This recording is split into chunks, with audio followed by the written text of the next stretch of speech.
Bip Radio, l'invité. Mon nom c'est Aboubacar Sadikou, je suis présentateur, comédien voix off et le coordonnateur général du Salon de la Voix, en abrégé Salvo, qui est le premier salon des métiers de la voix en Afrique et dans le monde entier. Pourquoi un salon de la voix ?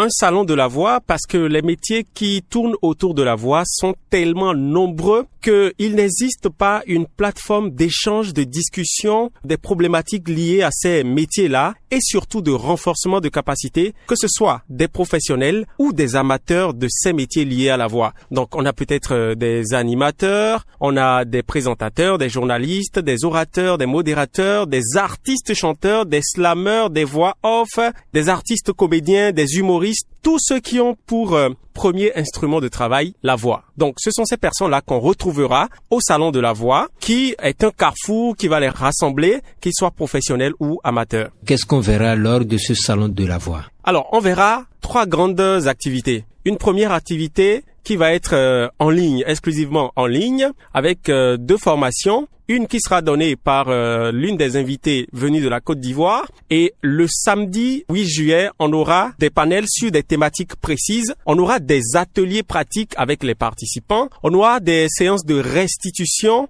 Et on aura bien entendu une belle cérémonie pour clôturer tous ces instants. Il y aura aussi des partages d'expériences avec tous ceux qu'on a invités. Quand je prends par exemple Virgile, qui est la voix off de l'Assemblée nationale française. Je prends Kambé Kenom, qui est l'un des précurseurs du métier de la voix off et du doublage au Bénin et en Afrique francophone. Il y a Audrey Keita qui va venir de la Côte d'Ivoire. Il y a bien sûr Eunice Loïs Nda qui est voix off à RTI2 et en même temps présentatrice de la météo. On a en plus de ça, monsieur Elliot Djodji, qui est lui dans la chaîne de diffusion de tout ce qui est voix off, parce qu'il est chef de publicité. Donc presque tous les jours, il écoute des pubs, il doit faire valider sur l'ensemble du réseau publicitaire de l'ORTB. On a monsieur Julien Akodianou, qui est une voix off, animateur sur une radio d'entreprise de la place. Et c'est beaucoup de professionnels, je veux dire, qui ont d'expériences à partager, qui ont des notions et des astuces à partager avec tous les participants pour que ceux-ci grandissent en compétences et mettent beaucoup plus en valeur leur voix.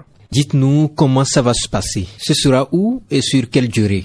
Alors, le Salon de la Voix, Salvo, première édition, va se tenir les 6 et 7 en ligne pour une certaine catégorie de participants ayant justement payé les droits de participation. Et le 8, ça va être à Azalaï Hotel à partir de 9h. Et c'est toute la journée, c'est de 9h à 16h. Donc, on aura des panels, on aura des ateliers pratiques, des séances de restitution, des partages d'expériences, tout un cocktail bien fourni pour que le participant puisse tirer le meilleur du profit de ces intervenants que nous avons fait venir d'ici et d'ailleurs. Et c'est à Azalaï Hotel de 9h à 16h. Et qui sont alors les participants de ce salon ? Alors jusque-là, la catégorie de participants qu'on a, c'est entre autres des gens qui sont passionnés par les métiers de la voix, des gens qui n'en savent rien du tout, qui sont comme des curieux. On a des professionnels, donc on a déjà des voix off qui se sont inscrites, on a des animateurs, des journalistes, des présentateurs d'événements, quelques artistes qui se sont également inscrits. On attend au total 300 personnes, mais jusque-là, on est entre 200 inscriptions déjà validées pour l'événement.